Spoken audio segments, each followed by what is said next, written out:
ஆண்டவராகிய இயேசு கிறிஸ்துவின் நாமத்தில் என் அன்பின் வாழ்த்துக்கள். இந்த காலை தியானத்திற்காக நாம் தெரிந்து கொள்கிற வேதவசனம் ஏசாயா தீர்க்கதரிசன புஸ்தகம் 58ஆம் அதிகாரம் 12ஆம் திருவசனம். உன்னிடத்திலிருந்து தோன்றினவர்கள் பூர்வம் முதல் பாழாய் கிடந்த ஸ்தலங்களை கட்டுவார்கள். தலைமுறை தலைமுறையாக இருக்கும் அஸ்திபாரங்கள் மேல் நீ கட்டுவாய். திறப்பானதை அடைக்கிறவன் என்றும் குடியிருக்கும்படி பாதைகளை திருத்துகிறவன் என்றும் நீ பெயர் பெறுவாய். ஆண்டவராகிய தேவன் ஏசாயா தீர்க்கன் சொல்லுகிற இந்த காரியம்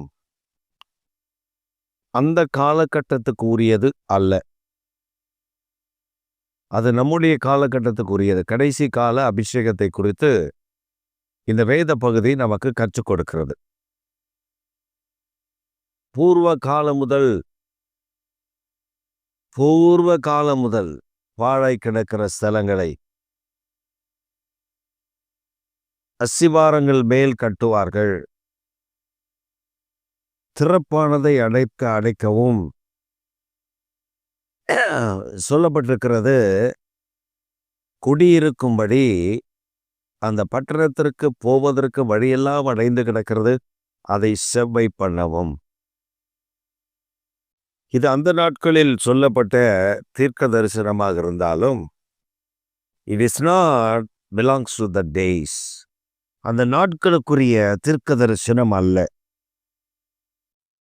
கடைசி நாட்களில் ஆண்டவர் கொடுக்கிற ஒரு மிகப்பெரிய தீர்க்க தரிசனம். இந்த தீர்க்க தரிசனம் யாரை குறிக்கிறது?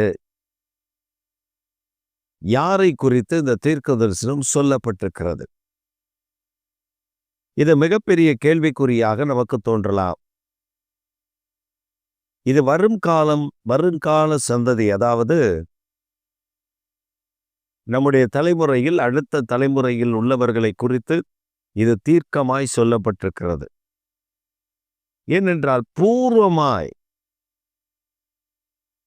we couldn't define how many years, how many age, எத்தனை காலங்கள், எத்தனை யுகங்கள் அது பாழாய் கிடக்கிறது என்று நமக்கு தெரியாது. 4500 ஆண்டுகளுக்கு முன்பு அது பாழாய் இருக்கலாம். ஆதாமுடைய நாட்களில் அது பாழாக்கப்பட்டிருக்கலாம். கர்த்தர் சொல்ற பூர்வ நாட்களில் பாழாய் கிடந்ததை கட்டுவிக்கவும்.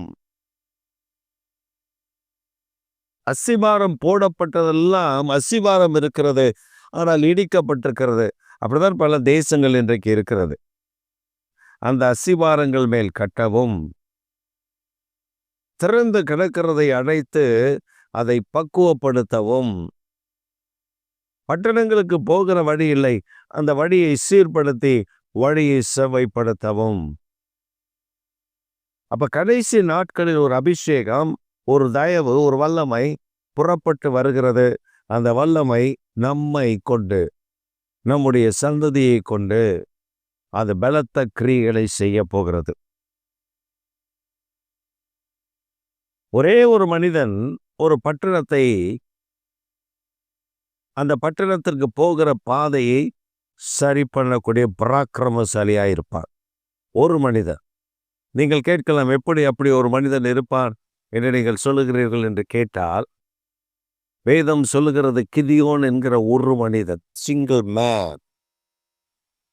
அந்த ஒரு மனிதன் தோப்பு விக்கிரகத்தை அழித்து காளையை பலி செலுத்தி இந்த விக்கிரகங்கள்லாம் நிர்மூலமாக்கி போட்டு காலையில் வந்தபோது இந்த பலிபீடத்து மேல் காளை பலி செலுத்தப்பட்டிருந்தது. இந்த பக்த கோடிகள் எல்லாம் கேட்கிறார்கள், யார் அதை செய்தது? அங்கே இருக்கக்கூடியவர் சொல்கிறார்கள், கிதியோன். அதனால் அவனுக்கு எருபகால் என்ற ஒரு பெயரையும் வைக்கிறார்கள். அவருடைய தகப்பனிடத்தில் வந்து கேட்கிறார்கள், உன் மகன் இப்படி செய்து விட்டான், அவன் சாக வேண்டும், அவன் கொல்லப்பட வேண்டும் என்று சொன்ன பொழுது ஒரு தகப்பன் ரொம்ப கூலா பதில் சொல்றார். பாகாலுக்காக நீங்க வழக்காடுவீங்களா ஐயா? எல்லாம் பார்க்குறாங்க. தபார் பாகால் தெய்வம் தானே? ஆமாம்.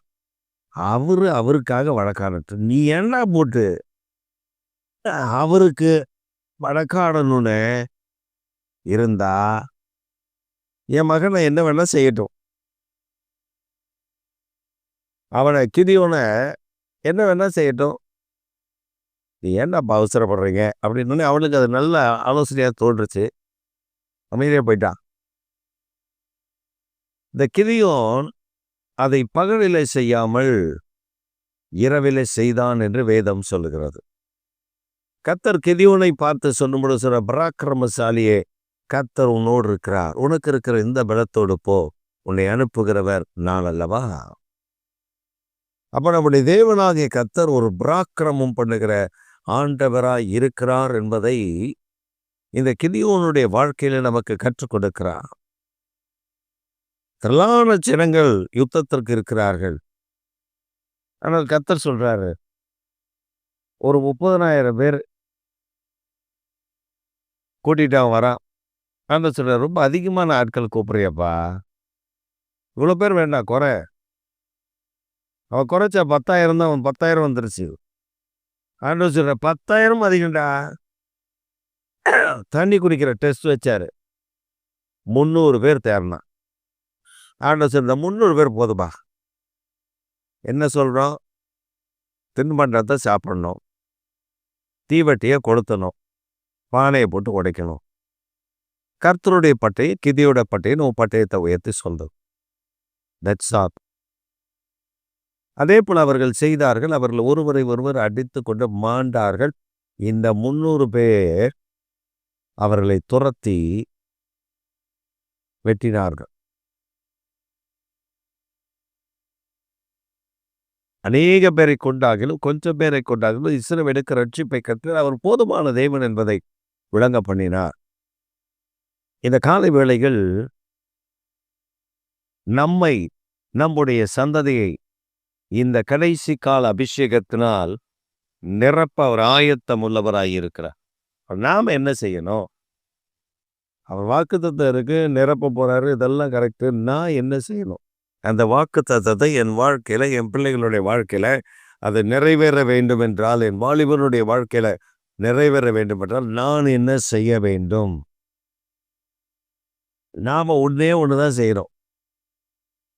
நம்ம வாழ்வை, நம்முடைய காரியங்களை, நம்முடைய செயல்பாடுகளை பரிசுத்த ஆவியானவரிடத்தில் இயேசு கிறிஸ்துவின் நாமத்தினாலே பரிசுத்த ஆவியானுடைய கரத்துல நம்மை நாம் ஒப்பு கொடுத்து விட வேண்டும். நீங்க ஒப்பு கொடுத்து பாருங்களேன். கர்த்தர் உங்களை பயன்படுத்துகிற விதம் வேற. நம்ம ஒன்னே சொல்லுவோம், இல்ல ஆண்டவரே, நான் பராக்கிரமம் உள்ளவன், பலம் உள்ளவன். ஆண்டவருக்கு பலம் உள்ளவன் தேவையில்லை, பராக்கிரமம் உள்ளவன் தேவையில்லை. அப்போ அவன் எப்படி அதை பாழாய் கிடக்கிற வழி இல்லாத இடத்துல ஒருத்தன் எப்படி திருத்துவான்? சொல்ற, சும்மா இருக்கிற மனிதர்கள் மேல வேதம் சொல்லுகிறது, ஆவியானவர் வந்து இறங்குவார். ஆவியானவர் வந்து இறங்கிட்டா போதும், ஒரு அபிஷேகத்தின் வல்லமை அவர்களுக்குள்ளே இருக்கும். சத்துருக்கள் சிதறடிக்கப்பட்டு போவார்கள். அப்போ ஒரு மனிதருக்குள்ள ஆவியானவர் வந்துட்டா போதும், காரியம் கைகூடி வந்துடும். நீங்க நிறைய பழைய ஏற்பாட்டு நிறைய பகுதியில் வாசிக்க முடியும். கர்த்தருடைய கரம் அவன் மேல் இறங்கினது, கர்த்தருடைய கரம் அவன் மேல் கடந்து வந்தது, அவன் மேல் வந்தது. அப்ப தேவனுடைய கரம் வந்துட்டா போதும், பரிசுத்த ஆவியானுடைய அபிஷேகம் வந்துட்டா போதும், அதை இடச்சே அசைச்சிருவாரு. அற்புதம் செய்ய மாட்டாரா? செய்வார். இந்த காலை வேளைகள் உங்கள் பிள்ளைகளுக்காக, உங்கள் சந்ததிக்காக நீங்கள் ஜெபிக்க வேண்டிய கட்டாயமான சூழ்நிலையில் இருக்கிறீர்கள். ஏனென்றால் அவர்களை கொண்டுதான் ஒரு எழுப்புதலை கர்த்தர் தர முடியும். ஏனென்றால் அவர்கள் தான் ரட்சிக்கப்பட்டிருக்கிறார்கள், அவர்கள் தான் அபிஷேகம் பெற்றிருக்கிறார்கள், அவர்கள் தான் தேவனால் தேர்ந்தெடுக்கப்பட்டிருக்கிறார்கள். நான் எல்லாரையும் சொல்லலை, ஒரு சிலரை மாத்திரம் சொல்கிறேன்.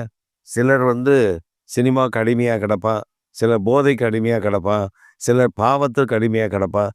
இப்படிப்பட்ட ஆட்களை நான் சொல்லவில்லை. உண்மையாக ஜெபம் பண்ணி அபிஷேகம் பெற்று கர்த்தருடைய வேலையை அசதையாய் செய்யாமல் ஆண்டவருக்காக வைராக்கியமாய் வாழ வேண்டும் என்று உங்களுடைய பிள்ளைகளும் எங்களுடைய பிள்ளைகளும் இருக்குமேயானால் அந்த பிள்ளைகளை குறித்த தீர்க்க தரிசனம் இது. குடித்துவிட்டு போதை வஸ்துகளை போட்டுக்கொண்டு ஒரு மூலையில படுத்து கிடக்கிற மனிதனை குறித்து நான் சொல்லவில்லை. சில ஊழியக்காரருடைய பிள்ளைகள் கூட போதைக்கு அடிமைப்பட்டு கிடக்கிறார்கள் என்று நான் கேள்விப்பட்டது மிகவும் வருத்தமானது. ஆனால் அபிஷேகம் பண்ணப்பட்ட கர்த்தருடைய பிள்ளைகள், சில விசுவாச பிள்ளைகள் கூட அபிஷேகத்தில் வல்லமையோடு கூட இருக்கிறார்கள். நான் அவர்களை குறித்து சொல்லுகிறேன். கர்த்தர் கடைசி கால அபிஷேகத்தை அவர் மேல் வைத்திருக்கிறார். அவர்களுக்காக ஜெபம் பண்ணுங்கள். அவருடைய தாளந்து, அவருடைய திறமைகள், அவருடைய எல்லா காரியங்கள் ஆண்டவருக்கு தேவையில்லை. ஆண்டவருக்கு தேவை என்ன தெரியுமா? அவங்க எம்டியா தேவனிடத்துல நான் வருகிறேன் ஆண்டவரே, நீர் என்னை பயன்படுத்தும் என்று சொல்லும் பொழுது பரிசுத்த ஆவியானவர்களை கரங்கள் எடுத்து பயன்படுத்துவார். இந்த காலை வேளையில் உங்களையும் எடுத்து பயன்படுத்த அவர் உண்மையுள்ளவர். பாழாய் கிடக்கிறவைகளை நீங்கள் கட்டுவிப்பீர்கள். ஆமென், ஆமென்.